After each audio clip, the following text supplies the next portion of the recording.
యాకోబు రాసిన పత్రిక రెగ్యులర్ బైబిల్ 210వ పేజీ 1వ అధ్యాయము 17వ వచనం అందరూ కలిపి చదువుకుందాం.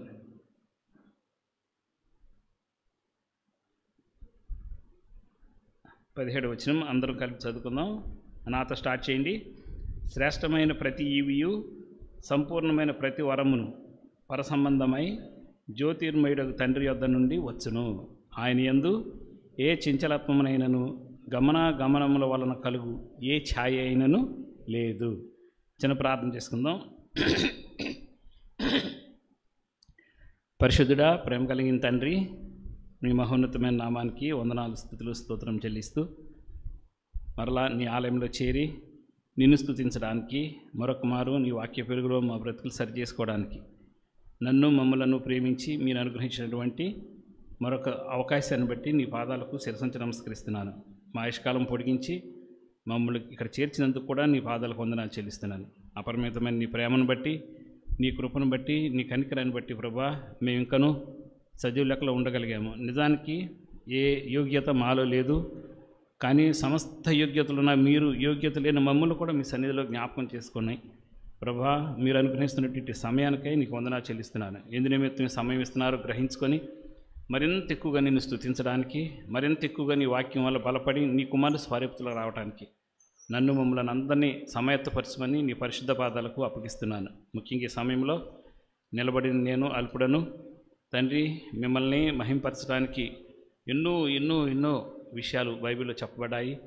అందులో ఏదైనా ఒక విషయం తీసుకొని తిరిగి మిమ్మల్ని మహింపరచడం కోసం మేమందరం నిన్ను ఆరాధించడం కోసం మేమందరం సమాయత్తమవుతూ ఉండగా నీ పరిశుద్ధాత్మ ద్వారా నన్ను మరుగు చేస్తూ మీరే మాట్లాడి తండ్రి, మేమందరం హృదయపూర్వకంగా నిన్ను ఆరాధించడం కోసం సమాయత్తపరచమని నీ దయగల హస్తాలకు అప్పగిస్తూ సమస్త మీరే నడిపించమని తండ్రి, ఆరాధించే దగ్గర ఎవరు ప్రభా తమ హృదయాలను కానీ తమ నోటిని కానీ మూసుకోనకుండా తండ్రి, నిన్ను విస్తారంగా మిమ్మల్ని ఆరాధించడం కోసం ఈ అవకాశం ప్రతి ఒక్కరికి వెళ్ళులాగా వారందరితో మీరు మాట్లాడి నాయన ఆరాధన కోసం అందరినీ సిద్ధపరచమని నీ దయగల హస్తాలకు మమ్మల్ని అందరినీ అప్పగిస్తూ నా ఈ మనోలు అంగీకరించి సహాయం చేయమని నీ ప్రియకుమారుడు మా రక్షకుడైన యేసుక్రీస్తు వారి నామంలో అడిగి వేడుకుంటున్నాం తండ్రి, ఆమెన్.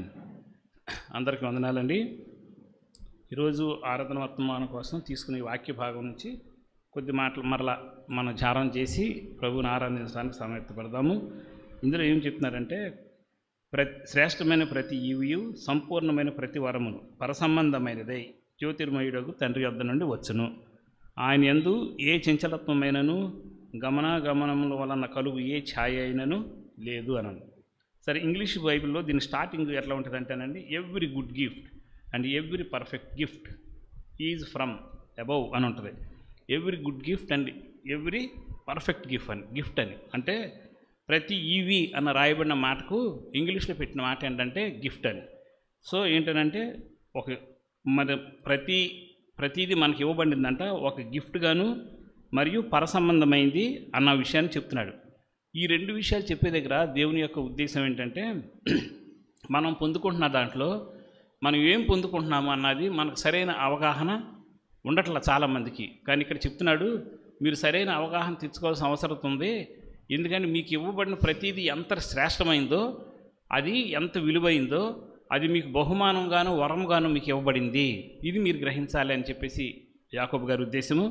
అంతేకాకుండా ఇంకో మాట చెప్తున్నాడు, ఆయన యందు ఏ చంచలత్వమునైనను గమనముల వలన కలుగు ఏ ఛాయ అయినను లేదు అని చెప్పబడిందంటే, ఇది మొత్తం కలిపి దేని గురించి చెప్తున్నారు అని ఒక మాట మనం ఆలోచిస్తే, ఇప్పుడు చదివిన ఈ వాక్య భాగంలో ఏ గమనం వల్ల ఏ ఛాయ అయినా లేదు అంటే ఆయన మారనివాడు, నిన్న నేడు నిరంతరం ఒకే రకంగా ఉన్నవాడని, ఏ మార్పు ఆయనలో లేదు అని. సో ఇప్పుడు చదివిన ఈ వాక్య భాగాలని మనం జాగ్రత్తగా పరిశీలిస్తే దేవుని మంచితనాన్ని, దేవుడు మార్పు లేనివాడు అన్న విషయాన్ని మనకు తెలియజేస్తుంది ఈ వాక్య భాగం. కరెక్ట్గా మనం చదివిన ప్రతిదంటే మనకు బహుమానం ఇచ్చినా వరం ఇచ్చినా అది ఆయన మంచితనము. రెండోది ఏంటంటే గమనం వల్ల ఏ ఛాయ అయినా ఆయన లేదంటే ఆయన ఎప్పుడు మార్పు లేనివాడు. ఈ రెండు విషయాలు ఈ వాక్య భాగం మనకు తెలియజేస్తుంది.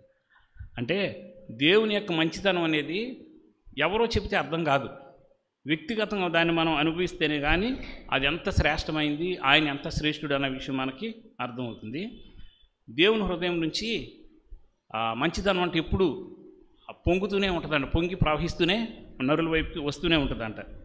కాబట్టి దేవుని యొద్ద నుంచి తప్ప మంచితనం అనేది మానవుడు మరి ఎక్కడ పొందుకోలేడు. దేవుని యొద్ద నుంచి తప్ప మంచితనం అనేది మానవుడు ఎక్కడ కూడాను పొందుకోలేడు, మరి ఎవ్వరి వలన కూడా కలగదు కూడా. దేవుడు తన మంచితనాన్ని ప్రదర్శించడంలో ఎప్పుడు మార్పు లేనివాడు అన్న ఈ రెండో మాట చెప్తుంది. ఎప్పుడు మార్పు లేనివాడు, ఆయన నిన్న నేడు నిరంతరం ఏకరీతిగా ఉన్నాడు అంటే దాని అర్థం ఏంటంటే, ఒకటి ఆయన యొక్క స్థితిని గురించి చెప్పింది అయితే, రెండోది ఏంటంటే ఆయన మంచితనం గురించి చెప్పింది రెండో మాట. ఆయన ఎప్పుడు మార్పు లేదు. అంతకుముందు ఎంత ప్రేమ చూపించాడు, ఎంత కృప చూపించాడు, ఎంత కరుణ చూపించాడు, స్టిల్ ఈరోజు కూడా అదే స్థాయిలో ఉన్నాడు ఆయన అని. సో అంటే ఆయనలో ఏ మార్పు లేదు. ఈరోజు మనం ఆయన మంచితనం ఎప్పుడు మారదు అని కూడా ధైర్యంగా ఇప్పుడు కాదు తర్వాత సార్ మనం చెప్పగలిగే స్థాయి ఉన్నవారు ఎవరంటే మన దేవుడు. కాబట్టి ఆయన మంచితనాన్ని గురించి ఈరోజు కొద్ది సమయం మనం ధ్యానం చేసి మనం ఆయన ఆరాధన చేయడానికి సమయపడతాము. అయితే ముందుగా ఆయన మంచితనం గురించి చెప్పుకునే ముందు బైబిల్లో రాయబడిన కొన్ని మాటలు దేవుని మంచితనాన్ని గురించిన 2-3 మాటలు మనం ధ్యానం చేద్దాము. ఒకసారి కీర్తనలు 34:8కి రండి. ఒకసారి 34:8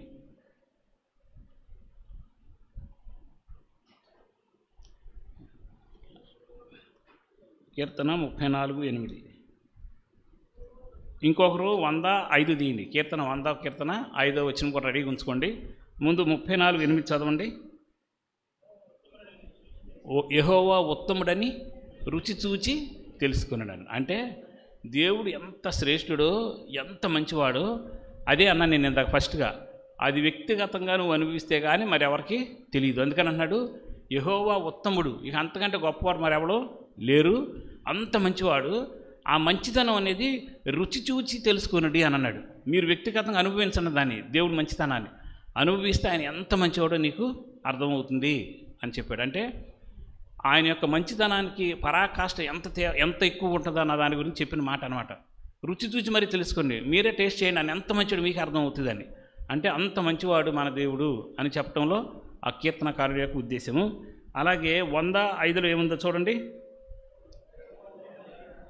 యెహోవా దయాళుడు, ఆయన కృప నిత్యముండును. సో ఇక్కడ కూడా ఒక మాట చెప్తున్నాడు, ఎంత మంచివాడంటే నిరంతరము ఆయన కృపని ఆయన దయాళుత్వాన్ని మన పక్షంగా ప్రదర్శిస్తూనే ఉన్నాడంట. నిరంతరము ఆయన మంచితనాన్ని అంటే ఆయన దయాళుత్వాన్ని అవి ఎప్పుడూ మన పక్షంగా ప్రదర్శిస్తూనే ఉంటున్నారంట. మనం నిలకడ లేకుండానే ఉంటాం ఎప్పుడును. ఎంత మంచి భక్తిపరులు అని చెప్పుకున్నా భక్తి నుంచి జారిపోయే పరిస్థితి వస్తుంది. ఎంత శ్రేష్ఠులు అని చెప్పుకున్నా శ్రేష్టత నుంచి బయటకు వచ్చే అవకాశం ఉంది. ఎలాంటి స్థితిలో ఉన్నా సరే నిన్నుగా ప్రేమించగలిగిన వ్యక్తి ఎవరంటే ఆయన ఒక్కడే. అందుకని యెహోవా దయాళుడు, ఆయన కృప నిరంతరమునను. ఆయన కృపను బట్టి మనల్ని జ్ఞాపకం చేసుకుంటూ ఆయన మంచితనాన్ని నిరంతరం మన మీద ప్రదర్శించడానికి ఆయన ఇష్టపడుతూ ఉన్నాడు అని చెప్తున్నాడు. ఆయన మనకే కాదు, అంటే కేవలం మనం చెప్పుకుంటున్న నరులకు ఒకటే కాదు, ఆయన సర్వ సృష్టి మీద కూడా ఆయన ప్రేమ అలాగే ఉంది. అదొక మాట 2 మాట చూద్దాం. ఒకసారి చూడండి.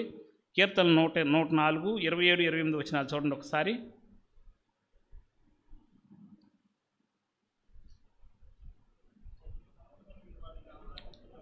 ఇరవై 27 కూడా చదివినాను. 27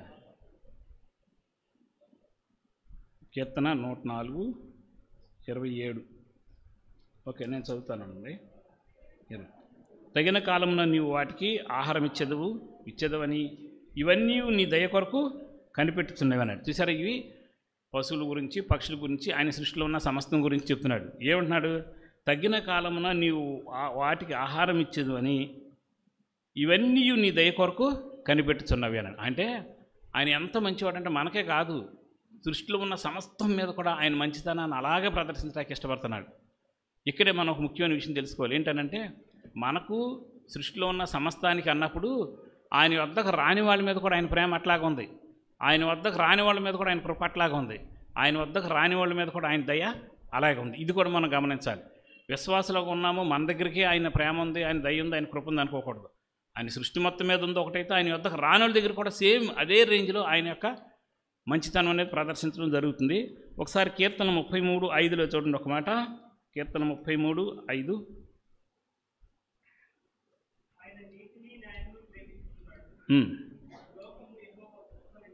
చూడండి, ఏమన్నా లోకము యెహోవా కృపతో నిండి ఉన్నది. ఆ కృప దగ్గర విశ్వాసం ఉంచినోడే కాదు, అవిశ్వాసి కూడా నిలబడి ఉన్నాడు, విశ్వాసంలో లేనివాడు కూడా నిలబడి ఉన్నాడు. ఆయన మంచితనంలో ఇంకా నిలబడి ఉన్నాం కాబట్టి అందరం ఇంకా నిల్చున్నాం. లేకపోతే నిజంగా ఆయన నీతిని ఆయన పరిశుద్ధతను ఆయన ప్రదర్శించాలనుకుంటే ఎవరు మనం మిగలనే మిగలం. కానీ ఎందుకు మిగిలాము అని అంటే లోకం యెహోవా కృపతో నిండి ఉన్నది. ఆయన కృపను బట్టి, ఆయన ప్రేమను బట్టి ఈ అవకాశం మనకి వచ్చింది అని ఈ మాట చెప్తుంది. ఇంకొకసారి 73వ కీర్తనలో కూడాను 3-5 వచనాలు చూద్దాం. చూడండి ఒకసారి. 73వ కీర్తన నేను చదువుతున్నాను. భక్తిహీనుల క్షేమం నాకు అంటబడినప్పుడు గర్వించు వారిని బట్టి నేను మత్సరపడి తిని, మరణమందు వారికి యాతనలు లేవు, వారు పుష్టిగానున్నారు. ఇతరులకు కలుగు ఇబ్బందులు వారికి కలుగవు, ఇతరులకు పుట్టినట్లు వారికి తెగులు పుట్టదు. అంటే అవిశ్వాసులై దేవుని వెంబడించని వారి దగ్గర కూడా ఆయన ఎంత మంచిగా ఉంటున్నాడు, ఎలా వారికి అన్నీ అనుగ్రహిస్తున్నాడు అని చెప్పబడినటువంటి మాట అన్నమాట ఇది. అంటే ఓవరాల్గా ఇవన్నీ కలిపి మనకు ఒకే ఒక విషయం చెప్తుంది. ఏంటనంటే మన దేవుడు మంచివాడు, ఆయన ఎప్పుడు కూడా మార్పు లేని వాడు. సో ఆయన ప్రేమ చూపించే దగ్గరైనా, కృప చూపించే దగ్గరైనా, కనికరం చూపించే దగ్గరైనా, వాత్సల్యం చూపించే దగ్గరైనా, జాలి చూపించే దగ్గరైనా, ఎక్కడైనా సరే అయినా ఎప్పుడు మారినవాడు. అదే ప్రేమ, అదే కృప, అదే కనికరం, అదే జాలి, అదే దయ, అదే వాత్సల్యం, అదే మంచితనం. అన్నిటికెళ్ళి ఒక పేరు పెట్టి ఆయన మంచితనము అని అనుకుంటే ఆయన మంచితనంలో అత్యంత శ్రేష్ఠుడు అని ఒక మాట మనకి ఇందాక చదివిన యాకోబు రాసిన పత్రిక నుంచి మనకి అర్థమవుతుంది. ఒకసారి దీని గురించి ఒక మాట నేను చూపిస్తాను. అపొస్తలుల కార్యాలు 14వ అధ్యాయంలో 17వ వచనం దగ్గర ఒక మాట ఉంటుంది చూడండి. అపొస్తలుల కార్యాలు 14వ అధ్యాయము 17వ వచనం దగ్గర నేను చదువుతాను. అయినను ఆయన ఆకాశం నుండి మీకు వర్షమును, ఫలవంతములైన ఋతువులను దయచేయచ్చు, ఆహారమును అనుగ్రహించుచు ఉల్లాసంతో మీ హృదయములను నింపుచు, మేలు చేయుట చేత తన్ను గూర్చి సాక్ష్యం లేకుండా చేయలేదని బిగ్గరగా చెప్పిరి. ఇది ఎవరికి చెప్తున్నాడు? అవిశ్వాసులయ్యి దేవుణ్ణి నమ్మని వాళ్ళకు కూడాను చెప్తున్నాడు. అందరికీ, నమ్మినా నమ్మకపోయినా భూమి మీద ఉన్న ప్రతి జీవికి ఆయన ఎంత ప్రేమ చూపిస్తాడు, ఆయన మంచితనం ఎంత గొప్పదో చెప్తున్నాడు. ఆయన ఆకాశం నుండి మీకు వర్షమును, ఫలవంతములైన ఋతువులను దయచేయచ్చు, ఆహారం అనుగ్రహించు, ఉల్లాసంతో మీ హృదయం నింపుచు, మేలు చేయుట చేత. అంటే మంచి చేసే దగ్గర ఆయన ఎప్పుడు తగ్గినవాడు కాదు. అదే ప్రేమ, అదే కృప. అందుకని గమనం వలన ఏ ఛాయ అయినను ఆయనలో లేదు అని అంటే అర్థం ఏంటంటే ఆయన ఎప్పుడు మారలేదురా బాబు అని అంటున్నాడు. మారింది ఎవరంటే నువ్వే. మారానని ఇటు చెప్తూ అటు ఉండటమే తప్ప ఆయనలో మాత్రం ఏ మార్పు లేదు. ఆయన నీ మీద కృప చూపించే దగ్గర కానీ, కరుణ చూపించే దగ్గర కానీ, ప్రేమ చూపించే దగ్గర కానీ ఎప్పుడు మారలేదు అన్నాడు. అయితే ఇంత మంచి దేవుడు మన కోసం ఇచ్చినటువంటి ఆ గొప్ప ఈవులను గురించి మనం వింటున్నాము. అయితే వినే ముందుగా ఇప్పుడు ఇక్కడ రాయబడిన మాట అంటే యాకోబు రాసిన పత్రికలో ఒక్కసారి నేను చదివి మళ్ళీ వినిపిస్తాను. చూడండి ఏమన్నాడు? శ్రేష్టమైన ప్రతి ఈవియు సంపూర్ణమైన ప్రతి వరమును అన్నాడు. ఆయన శ్రేష్టమైన ఇచ్చాడంట, మనకన్నీ సంపూర్ణమైన ఇచ్చాడంట. ఇది మనం గమనించాల్సిందే. మనకి మేలు చేశాడు, ఏదో మేలు చేశాడు అని అంటే కొద్దిపాటికి ఇవ్వటం కాదు. సాధారణంగా మన దగ్గరికి ఎవరో అత్యవసరతలు ఉండి వచ్చారనుకోండి, మనం ఏం చేస్తాము? మన దగ్గర ఉన్నా కూడా కొన్నిసార్లు కొద్దిపాటిగా, నా దగ్గర లేదు తమ్ముడు, ఈ కొంచెం తీసుకుని అడ్జస్ట్ అవ్వు, ఇంకెక్కడ చూడు అని అంటాం. ఓకే, అలాగే ఎవరన్నా బయట వాళ్ళు వచ్చారనుకోండి, వాళ్ళకి ఏమైనా పెట్టాలన్న దగ్గర శ్రేష్టమైనది ఏమి మనమేం పెట్టం వాళ్ళకి. కానీ దేవుడు ఎంత మంచివాడంటే శ్రేష్టమైన ఇచ్చాడంట. అంతేకాదు ఇంకో మాట ఏంటంటే సంపూర్ణమైన ఇచ్చాడంట. ఈ రెండింటి దగ్గర మనకు అర్థమవుతున్న విషయం ఏంటంటే ఆయన మంచితనం ఎంత గొప్పదే, ఆయన మంచితనము ఎంత గొప్పది, నిజంగా ఆయన ఆరాధనకు ఎంత యోగ్యుడు అన్న విషయం మనకి అర్థమవుతుంది. అయితే ఇంతకుముందు చెప్పిన ఏంటంటే మనకి ఇక్కడ బహుమానము, వరములు ఆయన ఇచ్చినాయి. బహుమానము, వరములు, ఈ రెండింటి దగ్గర మనం ఒకసారి జాగ్రత్తగా ఆలోచిస్తే ఏం బహుమానం ఇచ్చాడు, వరాలుగా ఏమి ఇచ్చాడు?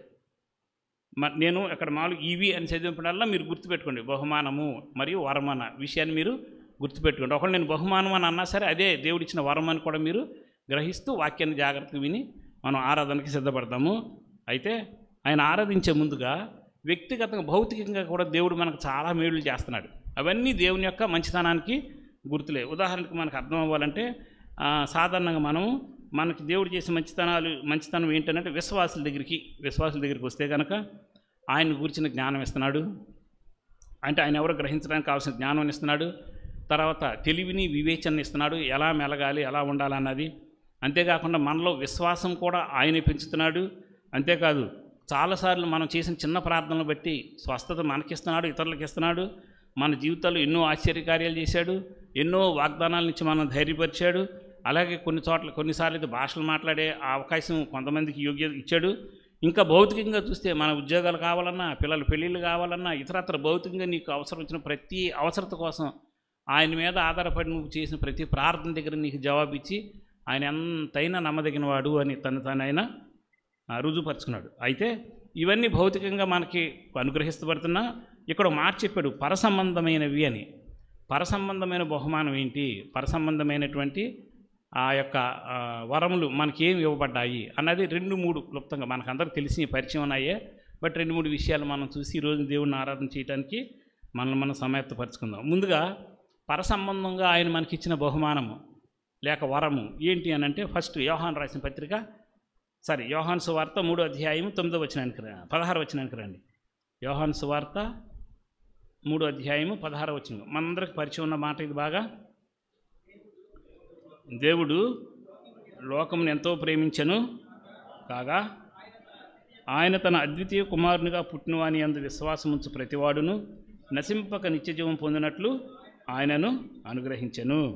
జాగ్రత్త అండి, ఈ మాట ఏమంటున్నాడు? దేవుడు లోకమును ఎంతో ప్రేమించెను అంటే ఆయన మంచితనం చూపిస్తున్నాడు. ఎంతో ప్రేమించాడంట లోకాన్ని. ప్రేమించిన చోట తన అద్వితీయ కుమారునిగా పుట్టినవాని యందు విశ్వాసముంచు ప్రతివాడు నశింపక నిత్యజీవం పొందినట్లు ఆయనను అనుగ్రహించెను.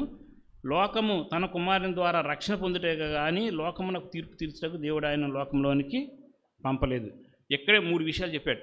ఆయన చేసిన గొప్ప మేళ్ళు, పరసంబంధమైన గొప్ప మేళ్ళు 3 విషయాలు చెప్పాడు. సో 1 by 1 మనం వాటిని ధ్యానం చేద్దాము. ఫస్ట్ది ఏంటనంటే, ఆయన ఇచ్చిన అత్యంత శ్రేష్టమైనటువంటి పరసంబంధమైన బహుమానము లేక పరసంబంధమైనటువంటి వరము ఏంటంటే ఆయన కుమారుడు. ఆయన కుమారుడు మన రక్షకుడైన యేసుక్రీస్తు వారు. అందుకని ఏమన్నాడు? లోకమును ఎంతో ప్రేమించాను కాగా తన అద్వితీయ కుమారునిగా పుట్టినవాని యందు విశ్వాసముంచు ప్రతివాడు నశింపక నిత్యజీవం పొందినట్లు ఆయనను అనుగ్రహించాను అన్నాడు కదా. సరే, ఇక్కడే ఒక మాట మీకు నేను చూపిస్తాను, చూడండి. ఏంటంటే అది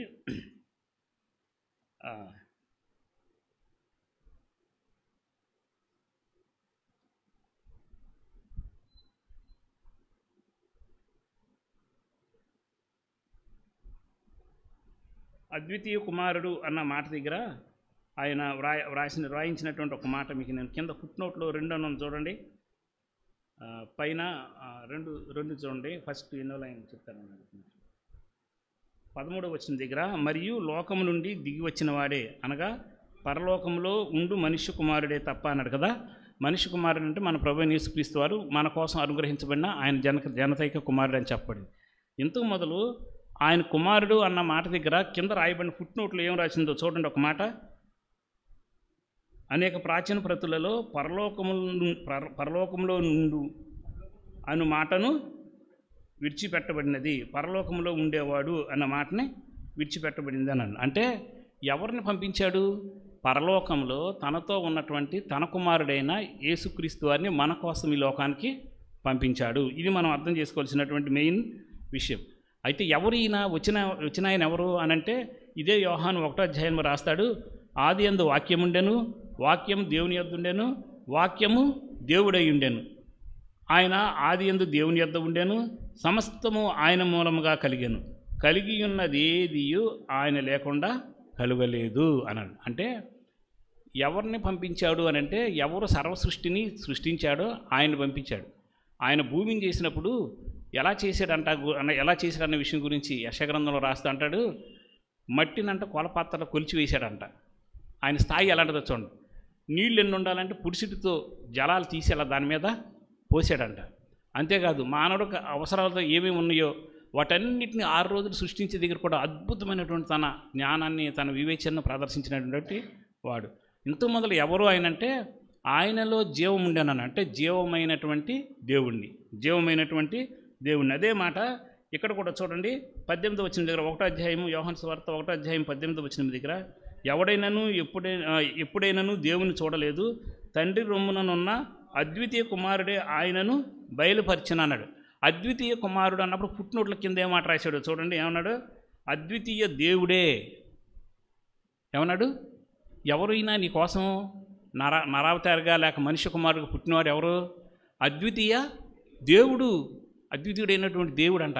ఆయనే సమస్తం సృష్టించినవాడు, సమస్తమునకు ఆధారభూతుడు ఆయనే, సమస్తం తన మాట చేత సృష్టించి ప్రస్తుతం మొత్తం సమస్త నడవటానికి కారణభూతుడైన వాడు, అంత గొప్పవాడైన తన కుమారుణ్ణి నీ కోసం నా కోసం ఈ లోకానికి ఆయన పంపించాడు అన్నది.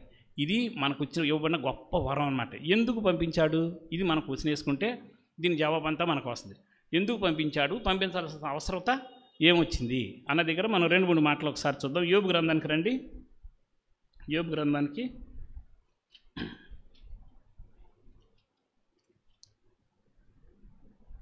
14వ అధ్యాయం దగ్గర 14వ వచనం నుంచి నేను చదువుతాను. 14వ వచనం.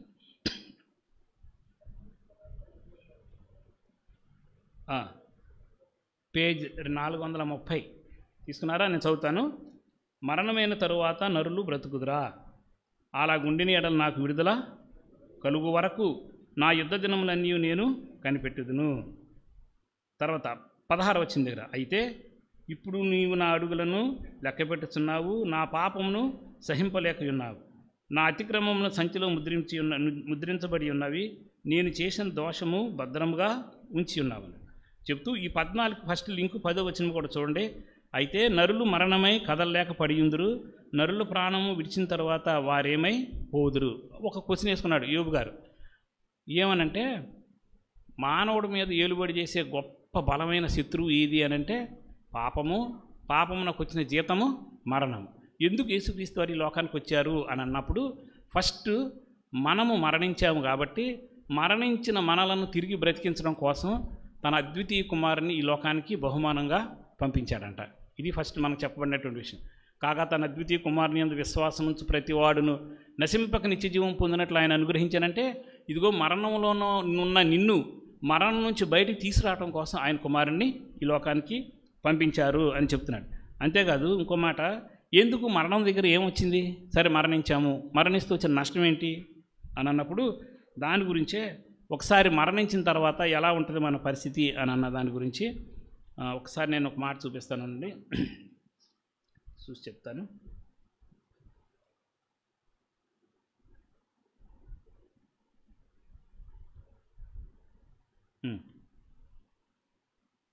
జెఫన్యా గ్రంథం 2వ అధ్యాయం 2వ వచనంలో చూడండి. మరణంలో కనుక మనం మరణించితే తర్వాత ఏమవుతుంది అన్న విషయం దగ్గర జెఫన్యా గ్రంథం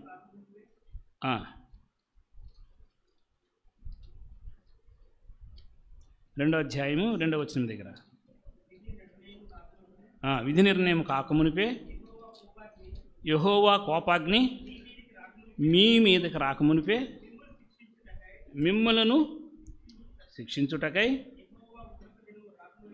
యెహోవా ఉగ్రత దినము రాకమునిపే ఆయన వైపు తిరగండి అని చెప్తున్నాడు. అంటే విధి నిర్ణయం కాకమునిపే యెహోవా కోపాగ్ని మీ మీదకి రాకమునిపే మిమ్మల్ని శిక్షించుటకు యెహోవా ఉగ్రత దినం రాకమునిపే కూడిరండి అన్నాడు. అంటే మరణించిన తర్వాత మన మీద దేవుని యొక్క ఉగ్రత అనేది నిలిచి ఉంటుంది. అంటే బ్రతికుండగానే నిలిచి ఉంటుంది, తర్వాత మరణించిన తర్వాత కూడా అది నిలిచి ఉంటుంది. అయితే బ్రతికున్నంత వరకు మనకు ఒక అవకాశం ఉంది ఆయన కుమారుడు ద్వారా తిరిగి ఆయన దగ్గరికి రావటానికి.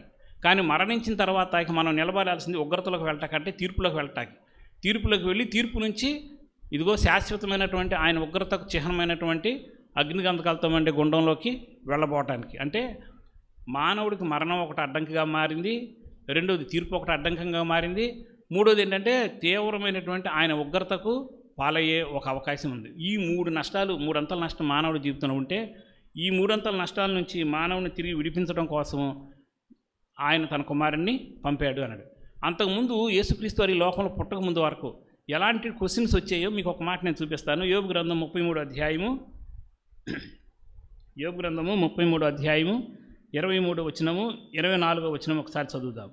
పేజీ 444 23-24 వచనాలు 33వ అధ్యాయం నేను చదువుతున్నాను. నరులకు యుక్తమైనది ఏదో దానిని వారికి తెలియజేయుటకు వేలాది దూతలలో ఘనుడకు ఒకడు వానికి మధ్యవర్తి అయ్యుండిన ఎడల దేవుడు వాని యందు కరుణ చూపి పాతాళంలోకి దిగి వెళ్లకుండా వానిని విడిపింపుము, ప్రాయశ్చిత్తము నాకు దొరికినని సెలవిచ్చాను అన్నాను. అంటే ఎవరన్నా గనక ఇదిగో దేవుని ఉగ్రతకు రేపొద్దున నేను పాలు కాబోతున్నాను, ఆ పాలు పంపుల్లోకి వెళ్ళేవంటే నా పరిస్థితి అంతే అని చెప్తూ ఏమన్నాడంటే దేవునికి మానవునికి అడ్డం వచ్చేసింది ఏంటంటే పాపాన్ని బట్టి తీర్పుని బట్టి శాశ్వత మరణం. అది దేవుని యొక్క ఉగ్రత. ఈ మూడిటి దగ్గర నాకు దేవుడికి మధ్యలో ఎవరన్నా మధ్యవర్తి ఉండి నన్ను తప్పిస్తే బాగుండు అని అంటున్నాడు. నాకు దేవునికి మధ్యవర్తిగా ఎవరన్నా ఉండి నన్ను తప్పిస్తే బాగుండు. ఇది మానవుని యొక్క ఎప్పుడు ఆలోచనే. మరణం అయిన తర్వాత మనం ఏమవుతాము అన్న ఆలోచన కలిగినప్పుడు ఆ ఉగ్రతను నిలబడే దగ్గర తప్పుకుంటాక మనకు ఒక అవకాశం ఉంటే ఎంత బాగుండు అని అనుకుంటాం కదా. అదే మాట ఇక్కడ కూడా వచ్చింది. వస్తే అప్పుడు దేవుడు దానికి జవాబు ఇచ్చాడు. ఏంటంటే దేవుడు లోకమును ఎంతో ప్రేమించాను, కాగా తన అద్వితీయ కుమారునిగా పుట్టినవాని అందు విశ్వాసం ఉంచు ప్రతివాడును నశింపక నిత్యజీవం పొందినట్లు ఆయనను అనుగ్రహించాను అన్నాడంటే, ఏ మరణానికి నువ్వు పాత్రుడివై తిరిగి లేవలేకపోతున్నావో ఆ మరణం నుంచి నేను తప్పించడానికి, ఏ తీర్పులోకి వెళ్ళి నువ్వు శిక్షలోకి వెళ్ళబోతున్నావో ఆ తీర్పు నుంచి నేను తప్పించడానికి, ఏది దేవుని యొక్క ఉగ్రత అని చెప్పబడిన శాశ్వతమైన మరణం ఉందో ఆ అగ్నిగంధకాలతో మండే గుండం నుండి నిన్ను విడిపించడానికి, వీటన్నిటి కోసం అంట ఆయన ఒక బహుమానంగా, ఆయన ఒక వరంగా ఈ లోకానికి తన కుమారుడైన యేసుక్రీస్తు వారిని పంపించారంట. ఇప్పుడు ఆయన యందు విశ్వాసం ఉంచేవాడు ఎప్పుడు ఎక్కడ తిరిగి ఈ చెప్పబడిన 3 విషయాల దగ్గర నిలబడు అని చెప్తుంది. ఒకసారి యోహాను పత్రిక, యోహాను సువార్త 5వ అధ్యాయం 24 వచనం చదవండి.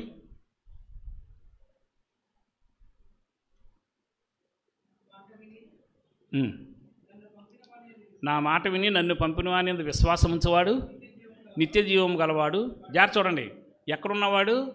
నిత్య నాశనంలోకి, దేవుడు ఉగ్రతలోకి వెళ్ళాల్సిన వాడు. ఇప్పుడు ఏమంటున్నాడు? నా మాట విని నన్ను పంపిన వాని యందు విశ్వాసం ఉంచేవాడు నిత్య జీవం గలవాడు అన్నాడు. ఎందుకని? ఆయన జీవమై ఉన్నాడు కాబట్టి ఆ జీవాన్ని నీకు ఇచ్చి శాశ్వతమైన జీవంలోకి నిన్ను తీసుకెళ్ళడానికి సిద్ధంగా ఉన్నాడని చెప్తున్నాడు. నిత్య జీవం గలవాడు, వాడు తీర్పులోనికి రాక మరణము నుండి జీవములోనికి దాటి ఉన్నాడని మీతో నిశ్చయముగా చెప్తున్నాను. ఇప్పుడు ఇందాక మనం చెప్పుకున్న 3 థ్రెట్స్, ఆ 3 మీకు లేవు.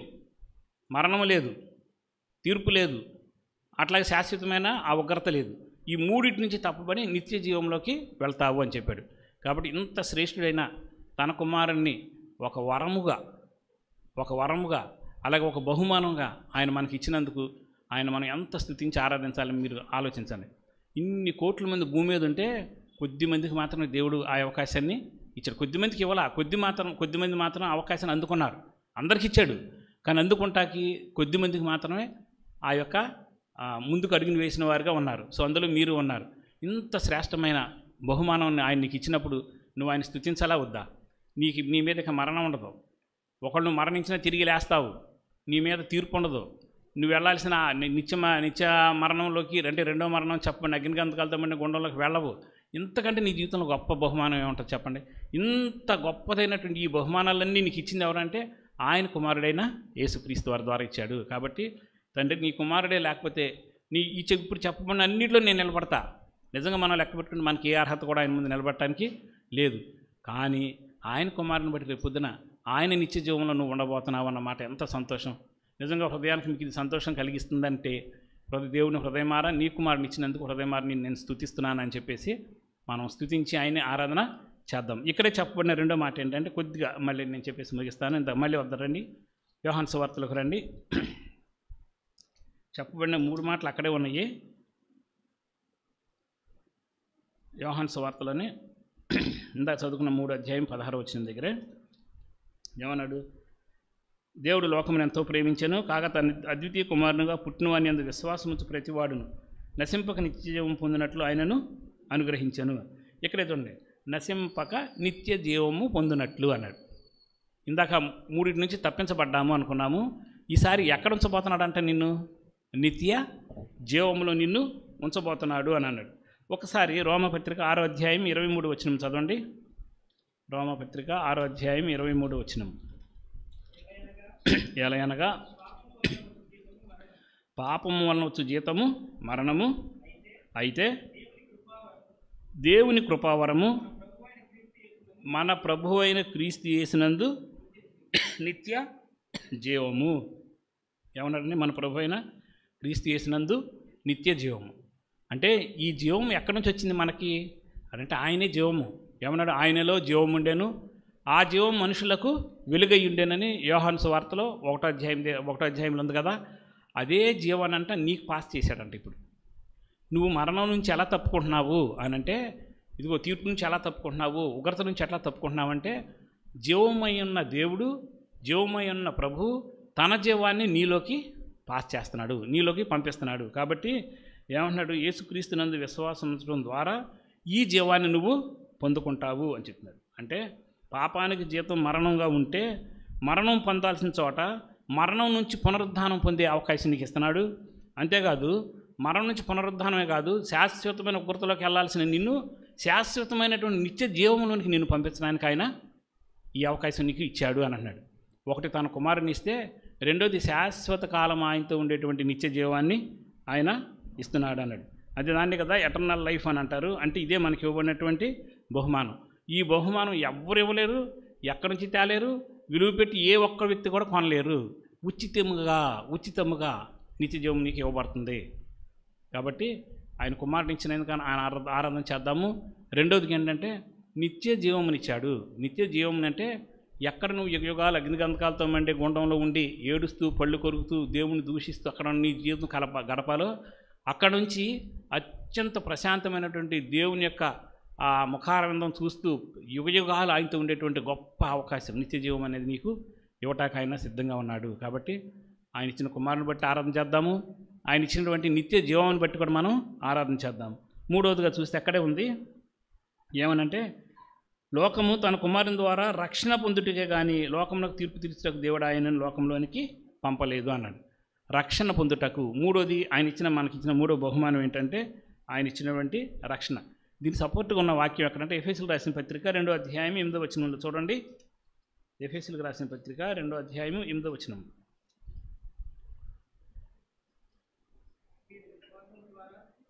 మీరు విశ్వాసం ద్వారా చూడండి, మీరు విశ్వాసం ద్వారా కృపచేతనే రక్షింపబడి ఉన్నారు.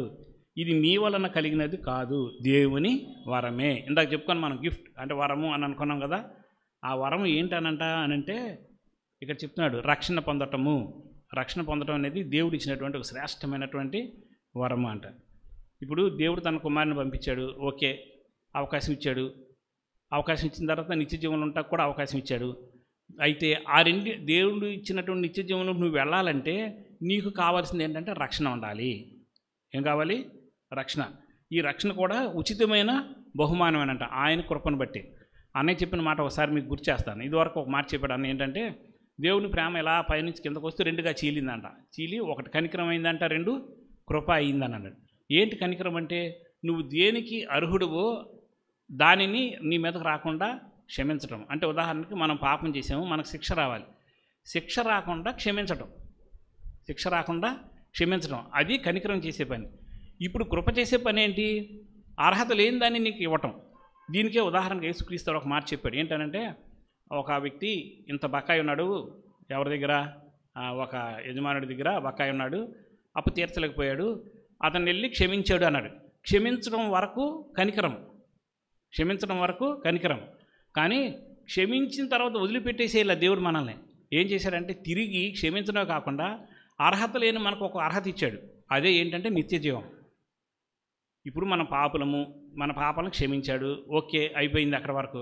కానీ తర్వాత జరిగిన గొప్ప కార్యం ఏంటంటే అర్హత లేని నీకు ఒక అర్హత ఇచ్చాడు. ముందు నువ్వు దేనికి అర్హుడువో దాని నుంచి నిన్ను తప్పించాడు. అంటే నువ్వు మరణానికి అర్హుడువు, శిక్షకు అర్హుడు అయితే దాని నుంచి ఆయన కుమారుని ద్వారా నిన్ను క్షమించి ఆయన రక్తం ద్వారా నీకు ఒక అవకాశం ఇచ్చాడు.